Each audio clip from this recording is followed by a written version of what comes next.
का एक खेत होता था। उस खेत में वो फसल उगाता था और उससे आए हुए पैसों से अपना घर चलाता था।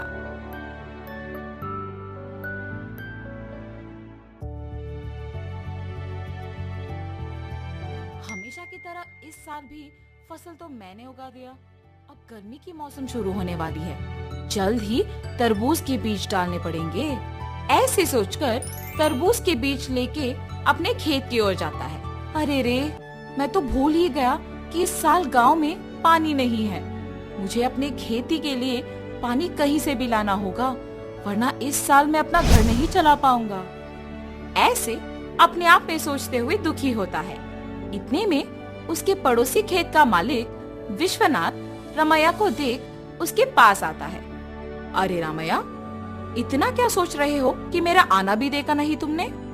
विश्वनाथ, तुम्हें तो पता है कि मैं हर साल चावल के फसल के बाद तरबूज उगाता हूँ, मगर इस साल गांव में पानी ना होने के कारण मैं तरबूज नहीं उगा सकता हूँ। मैं अपना घर कैसे चलाऊंगा? क्या तुम पानी के बारे में इतना सोच रहे हो? उसमें क्या है, इस सारे गांव में सिर्फ मेरे ही खेत में तो मोटर है। मेरे मोटर का उपयोग करके तुम हमेशा की तरह अपने खेत में तरबूज उगाओ। मैं तुम्हारा एहसान कभी नहीं भूल सकता हूँ। ऐसे कहकर उसके खेत में मौजूद मोटर के सहायता से पानी का उपयोग करके तरबूज उगाता है। कुछ ही महीनों में उसके खेत में तरबूज अच्छे उगते देख बहुत खुश होता है। हर साल से ज्यादा तो इस साल तरबूज उगे हैं, इनको बेचूंगा तो बहुत सारे पैसे मिलेंगे। ऐसे सोचकर सारे तरबूजों को बेचने दुकान जाता है। वहाँ दुकानदार तरबूजों को लेके पैसे देता है। ये सब उसी दुकान के पास मौजूद विश्वनाथ देखता है।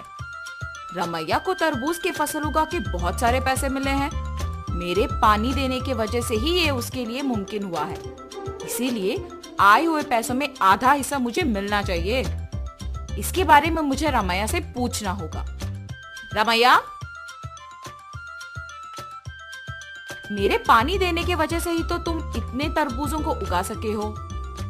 हाँ, आपने सच ही कहा है। उस दिन आपने अगर पानी नहीं दिया होता तो आज मेरे हाथों में पैसे नहीं होते। अगर मैं तुम्हें पानी नहीं देता तो तुम्हारे पास आज पैसे नहीं होते ना। मतलब तुम्हारे हाथ में जो पैसे हैं उसमें आधा हिस्सा मुझे मिलना चाहिए ना।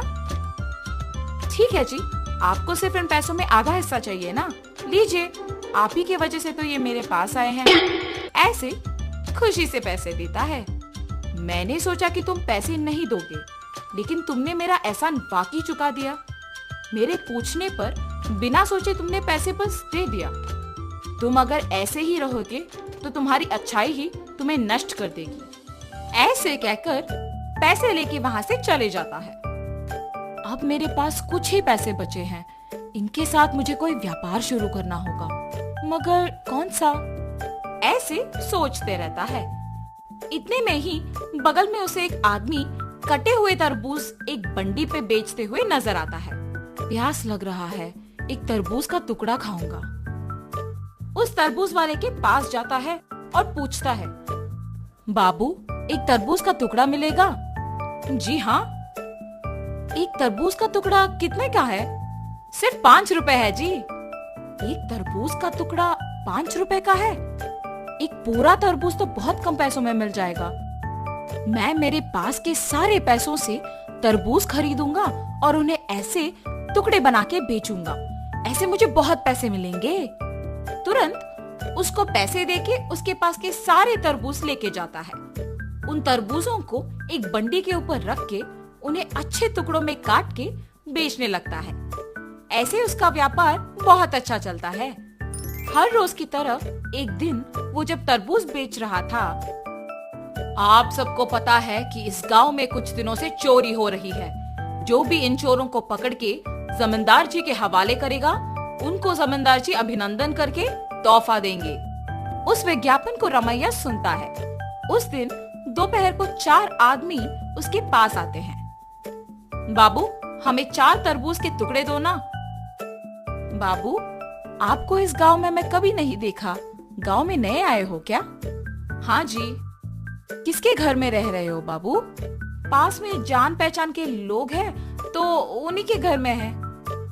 इतने में रमैया को सुबह का विज्ञापन याद आता है। वो लोग भी हिचकिचाते हुए उसको पैसे देके जल्दबाजी में वहाँ से निकल जाते हैं। मुझे इन लोगों को देख के लग रहा है कि यही वो चोर हो सकते हैं। इनका पीछा करूंगा तो सच पता चल जाएगा, मेरा शक भी चला जाएगा। ये फैसला करके उनका पीछा करता है। उन लोगों को एक घर में घुसते हुए देखता है।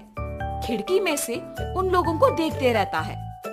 हम लोगों पे शक आए इससे पहले हमें जमींदार के घर में चोरी करके इस गांव से बाहर निकलना होगा। मेरे सोच के अनुसार ये लोग तो चोर ही निकले हैं। तुरंत मुझे ये जमींदार को बताना होगा, वरना आज जो चोरी होगा उसका कारण तो मैं ही बन जाऊंगा। तुरंत वो वहाँ से जमींदार के पास जाता है। जमींदार साहब, जमींदार साहब। अरे क्या हुआ रमैया, यहाँ आए हो? इस गांव में हो रही चोरियों के पीछे जो लोग हैं वो मुझे पता है, यही बताने आपके पास आया हूँ मैं। इतना ही नहीं, मैं उन्हें ये कहते हुए सुना कि वो आज आपके घर में चोरी करने वाले हैं, इसीलिए तुरंत आपके पास आया हूँ। ऐसे सब कुछ जमींदार को बताता है। क्या तुम्हें पता है कि वो लोग कहाँ हैं? जी साहब, पता है। सेवकों, तुम लोग अब रामैया के साथ जाके उन चोरों को पकड़ के मेरे पास लाओ। जी प्रभु। जमींदार के आज्ञा के अनुसार सेवक उन चोरों के घर जाके उनको पकड़ के जमींदार के पास लेके आते हैं। उन चोरों को पकड़ने के लिए गांव वालों के सामने रमैया का अभिनंदन किया जाता है और जमींदार उनके वचन के अनुसार उनके जायदाद में एक हिस्सा उसको देते हैं। तुम्हारे अच्छाई की वजह से ही तुम उनके जायदाद में एक हिस्सा पाए हो।